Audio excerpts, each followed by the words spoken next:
¿Qué tal? Bienvenidos a Abraham y la Historia. Esta es la historia de México.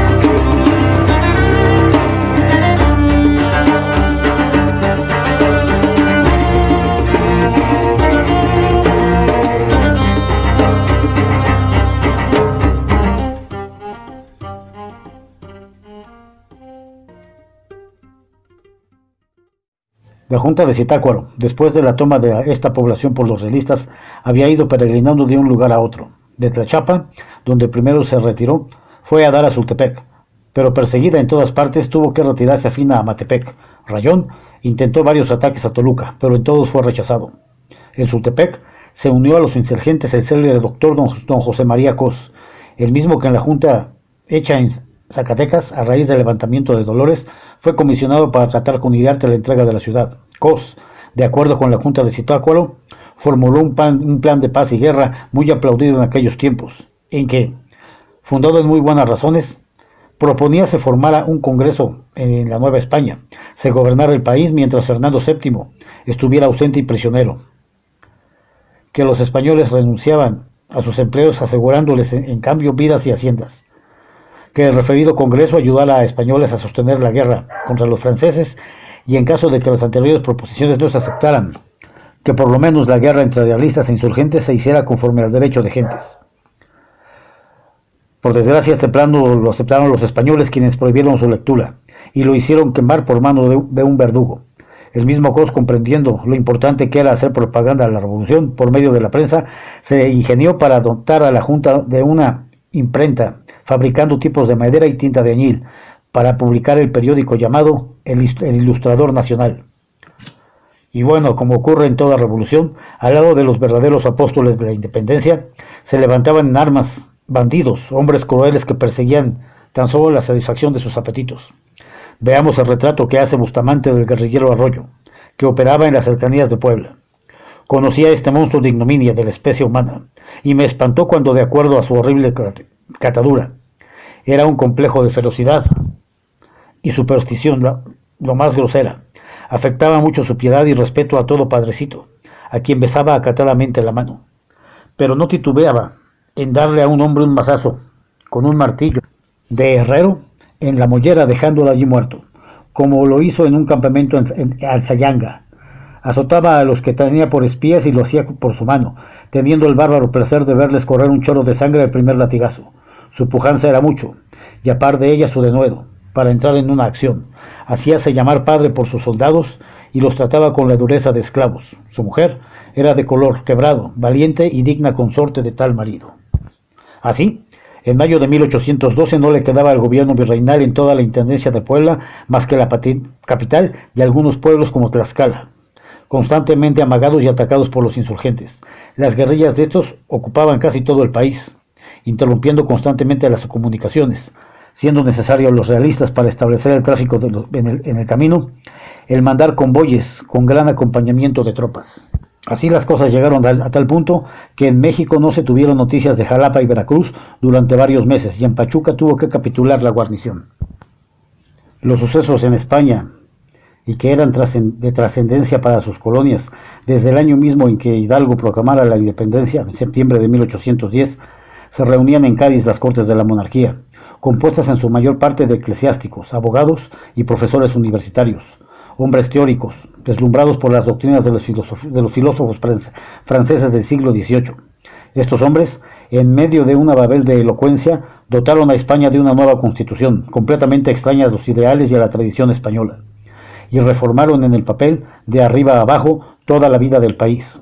Por ella se declaraba la soberanía nacional, y como su representante en ejercicio del poder supremo, el Parlamento, reunido en Cortes, lo que reducía el poder del rey a una sombra, en contra de las tradiciones nacionales, en que el rey lo era todo.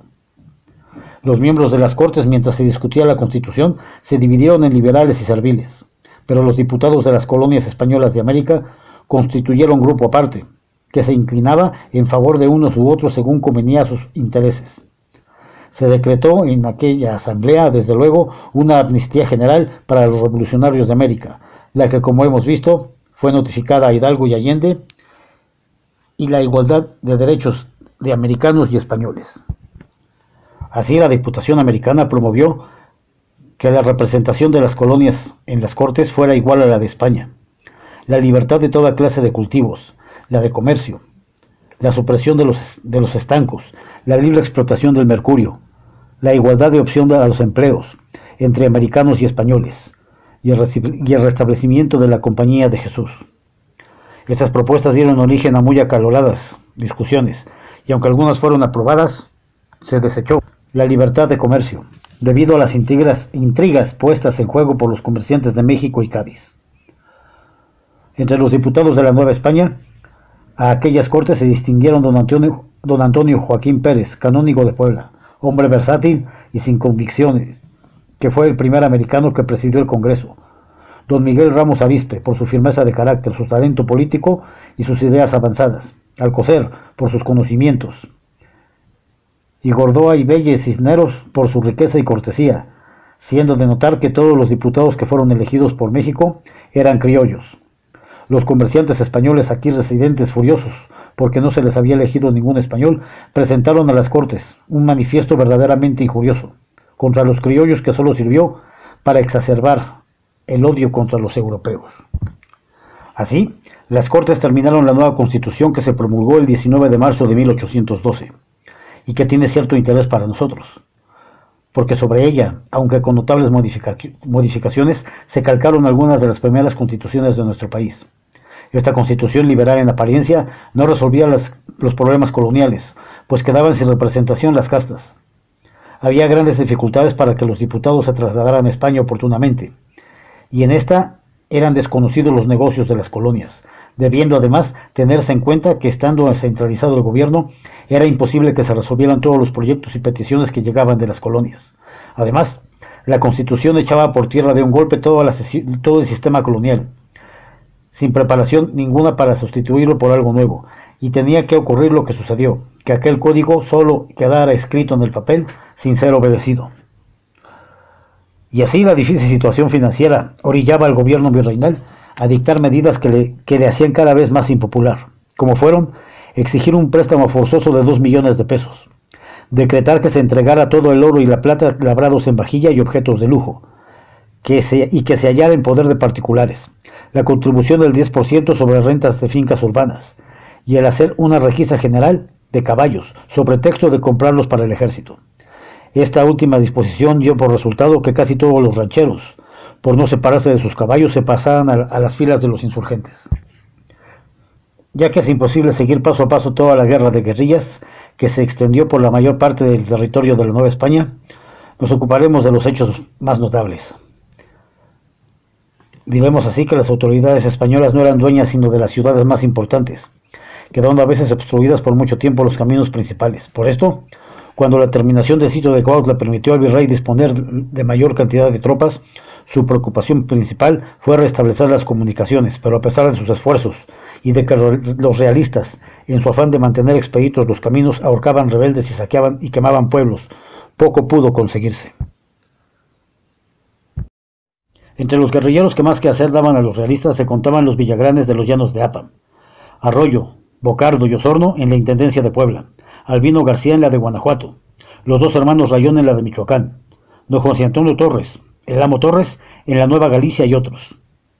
A pesar de algunos triunfos parciales de los realistas, aquella guerra se hacía interminable, pues las partidas insurgentes desbaratadas en un lugar volvían a reunirse en otro. Los cañones que se les quitaban los sustituían con los que fundían de nuevo, volviendo siempre a atacar a los pueblos y convoyes, agotando los recursos del país, que operaban en donde siempre encontraban ayuda y simpatizadores.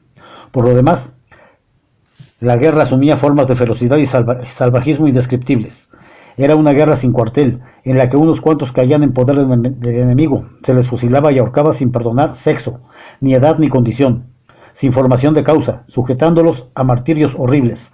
Se les mutilaba, se les descuartizaba, se saqueaba e incendiaba pueblos enteros, y se repartían los sangrientos despojos de los muertos. Por los caminos o la entrada de las poblaciones se daba tormento a los sospechosos o a aquellos que se suponía tuvieran dinero o armas ocultas, y sobre pretexto de privar de recursos al enemigo, se trataban de sementeras y se robaban los ganados. Sin embargo, los jefes realistas sobresalían en barbarie. Así, el cura Álvarez, conocido como el cura chicharronero, quemaba vivos a los insurgentes y asesinaba a los niños aún de pecho. Y Esquivel daba a muerte a los prisioneros encerrándolos en un cuarto lleno de cal viva. En contraste, Valerio Trojano era un arriero honrado, sencillo y profundamente religioso, a quien Morelos comisionó para surreccionar la Mixteca, esto es Oaxaca. Habiendo reunido algunas partidas de insurgentes, decidió atacar a Yahuitlán, que defendía al jefe realista Régules, con 500 hombres, pero fue rechazado. Entonces reunió mayores fuerzas, a quienes hizo prestar juramento de vencer o morir, y tomó la mayor parte del pueblo, teniendo que retirarse por haber recibido órdenes de Morelos de marchar en auxilio de Cuautla.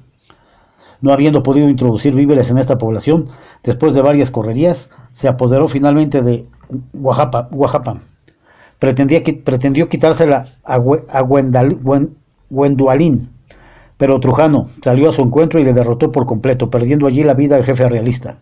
Esta acción, que le dio alguna notoriedad a Trujano, hizo que el gobierno virreinal destacara sobre él un ejército de 1100 hombres y 14 cañones al mando de Régules. Este estableció un cerco en toda forma en torno a la villa de Huajapan, emprendiendo obras de circunvalación y dando luego al ataque.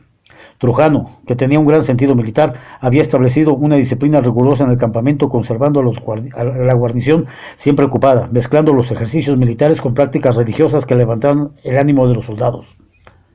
Abandonaban el lecho todos al amanecer, oían misa ante una imagen de Cristo tendida por Milagrosa, llamada el Señor de los Corazones, y después de confesar y comulgar, iban al combate como al cumplimiento de un deber. Con las campanas del pueblo hizo Trujano cañones, y las mujeres y niños fueron empleados en fabricar proyectiles.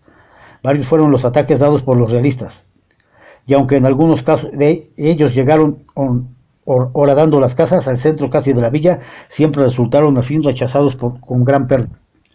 El jefe realista aumentaba cada mes más su efectivo, pues recibía refuerzos y artillería de Oaxaca, en tanto que la situación de Trujano era día por día más crítica, porque si bien es cierto que contaba con abundantes víveres, que eran distribuidos con el mayor cuidado, escaseaban las municiones. Afortunadamente pudo pasar un correo a Morelos pidiéndole auxilio y este fue en su ayuda. Así Morelos, después de evacuar a Cuautla, se había hecho fuerte en Chiautla, pero como se destacaran varias partidas realistas para perseguirlo, Galeana salió a su encuentro, derrotándolos por completo cerca de Citlala.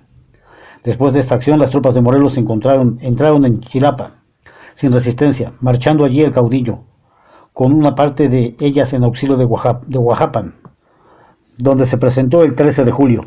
Avisados los sitiados oportunamente, hicieron una salida al llegar Morelos, con lo que cogidos los realistas a dos fuegos fueron destrozados por completo, muriendo allí Caldelas durante la acción.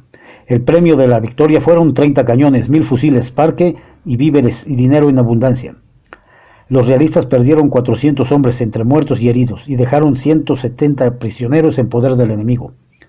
El glorioso sitio de Huajapan duró 105 días. De allí se dirigió Morelos a Tehuacán, donde entró el 10 de agosto. Era una posición estratégica desde la que sus fuerzas amagaban a la vez México, Puebla y Veracruz, ocurriendo al punto que mejor conviniera. De Tehuacán mandó a Nicolás Bravo con 600 hombres a batir al jefe realista Lavaqui, que con 373 hombres y 3 cañones se encontraba en San Agustín del Palmar. Lavaqui fue vencido, pereciendo en el combate, y los realistas perdieron 40 y tantos hombres, 300 fusibles, 3 cañones y toda la correspondencia que venía de España, y 200 prisioneros. Don Leonardo Bravo, hecho prisionero en la hacienda de San Gabriel cuando esquivaba la persecución que hacían los realistas a los fugitivos de Cuautla, fue llevado a México y condenado a muerte, pero el virrey suspendió la ejecución con la esperanza de que influyera en el ánimo de su hijo don Nicolás y de sus hermanos para que abandonaran las filas insurgentes. Todos ellos se negaron a hacerlo, pues además de que hubieran traicionado sus ideales, estaban enterados de la felonía con que procedían los realistas en casos análogos. Morelos propuso el canje de don Leonardo por 800 prisioneros españoles, pero no habiendo sido admitido, se dio garrote al prisionero el 13 de septiembre de 1812. Morelos, al comunicar esta noticia a don Nicolás, que se hallaba en Medellín, le dio la orden de que pasara a cuchillo a todos los prisioneros españoles que tenía en su poder, y que eran más de 300. Pero este hombre extraordinario, a pesar de la adoración que tenía por su padre, y aunque de pronto preparó la ejecución, Luego, cambiando de parecer, puso a todos los prisioneros en libertad, todos los cuales, con excepción de 5, abrazaron la causa independiente. Este hecho heroico, que muestra un gran corazón, es tanto más notable cuanto que la guerra, como hemos dicho, asumía un carácter de atroz inhumanidad y de barbarie. Y bueno, hasta aquí este video. Espero que les haya agradado. Hasta pronto.